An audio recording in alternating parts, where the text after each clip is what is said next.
Today, in a 6-3 decision, the United States Supreme Court said that the President of the United States can be prosecuted.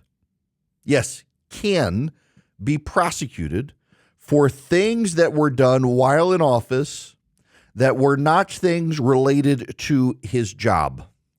The holding from the synopsis: under our constitutional structure of separated powers, the nature of presidential power entitles a former president to absolute immunity from criminal prosecution for actions within his conclusive and preclusive constitutional authority. And he is entitled to at least presumptive immunity from prosecution for all his official acts. However, there is no immunity for unofficial acts. And just because the president acts and says he has immunity does not mean he does. Trump asserts a far broader immunity than the limited one the court recognizes. The president enjoys no immunity for his unofficial acts, and not everything the president does is official, even if he thinks it is. The president is not above the law. But under our system of separated powers, the president may not be prosecuted for exercising core constitutional powers and is entitled to at least presumptive immunity for prosecution for his official acts. If the president claims authority to act, but in fact exercises mere individual will and authority without law, the court may say so. One of the issues of this case is that Jack Smith, the prosecutor, commingled acts that were official and acts that were unofficial, and said that the president used official acts to aid and abet the unofficial acts and therefore can be prosecuted for the official acts. And the Supreme Court of the United States says absolutely not. You cannot prosecute the president for his official acts, nor can you use the deliberations of official acts to prosecute unofficial acts.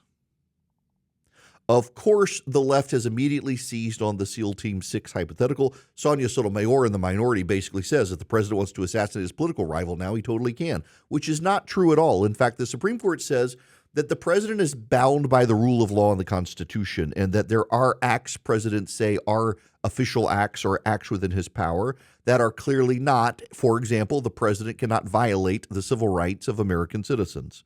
Assassinating an American citizen in this country would preclude the president from being would not preclude the president from being prosecuted. He could. The left is hysterical about this, but it's they would be hysterical anyway. And the reason they're hysterical is this. You need to understand the parameters of this case to understand this. The National Press Corps has been telling us about Donald Trump and his big lie. The big lie has always meant the Nazis and the Holocaust. The phrase "the big lie," you need to understand, was used against Donald Trump because it was related to the Nazi regime. And I have long opposed the press corps referring to the stolen election as the big lie because that phrase directly implicates the Nazis and the Holocaust. But they did not care. And so which is a bigger lie? That the president of the United States claimed that his election was stolen, or that every Democratic politician and much of the press corps together have participated in the big lie that Joe Biden was competent? I would argue it is a bigger lie to tell the American public that the man with the nuclear codes and the power to assassinate, that's a bigger lie than Donald Trump claiming the election was stolen. The big lie is the Democrats and the media together lying about Joe Biden's competence. And their strategy to get around the revelation of Joe Biden's competence was lawfare. They wanted to lock Donald Trump in prison and dare Americans to vote for Donald Trump. Their house of cards has collapsed because the Alvin Bragg prosecution has been seen by everyone to be politically motivated. After all, the judge himself gave money to quote unquote stop Donald Trump and his right-wing legacy.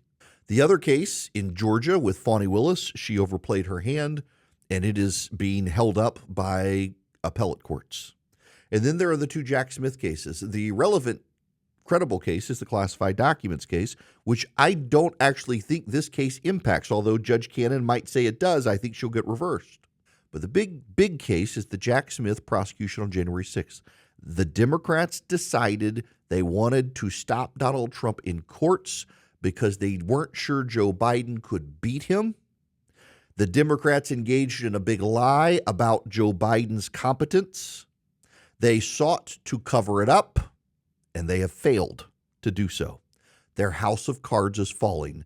The public theory of the Democrats' case against Donald Trump has always been that people would buy their democracy is under attack argument. Their private case against Donald Trump has always been, we've got to throw him in jail to beat him, and now they can't. And that's why the Democrats are panicked about the Supreme Court case. That's why they can't be honest about the Supreme Court case. Consider me shocked that the people who engaged in the big lie on Joe Biden's competence are now lying about the Supreme Court case. And what we are seeing is not a campaign on the verge of ditching the campaign. We're not seeing a candidate who looks like he's walking away. What we are seeing is the gaslighting. What we are seeing is the circling of the wagons. Jen Psaki, White House propagandist, former press secretary at MSNBC. With his family for a photo shoot. The trip was pre-planned and announced a week ago, and honestly did not raise any alarm bells to me. But its existence has fueled a lot of speculation about what they might discuss, given how close his family and how important his family is to him. And the speculation is not going to stop anytime soon. But right now, it's also important to remember there is no real indication that Joe Biden plans to step aside. And he and the campaign seem to be quite invested in the fight to keep going. In his first rally following the debate, we saw a completely different, totally different Joe Biden from the one we saw on the debate stage the night before. I know I'm not a young man. State the obvious. Well, I know.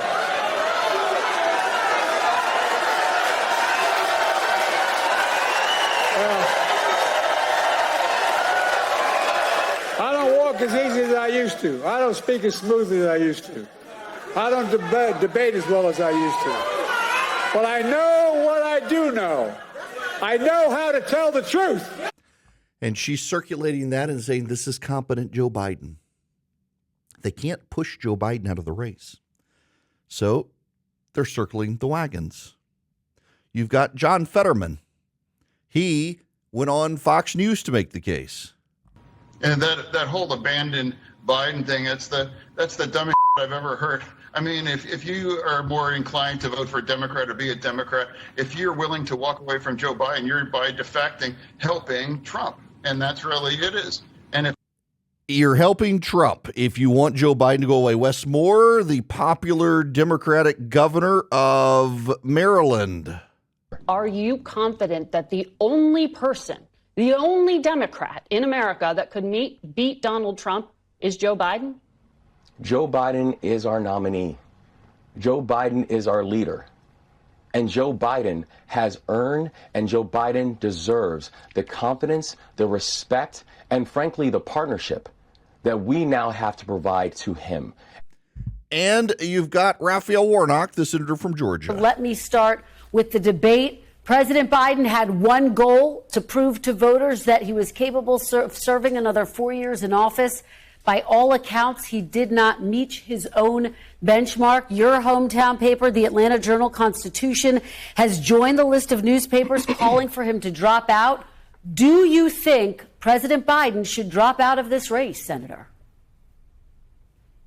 Oh, absolutely not. You know, they say if it's Sunday morning, it's meet the press. I'll tell you as a pastor, it's for me, it's church time.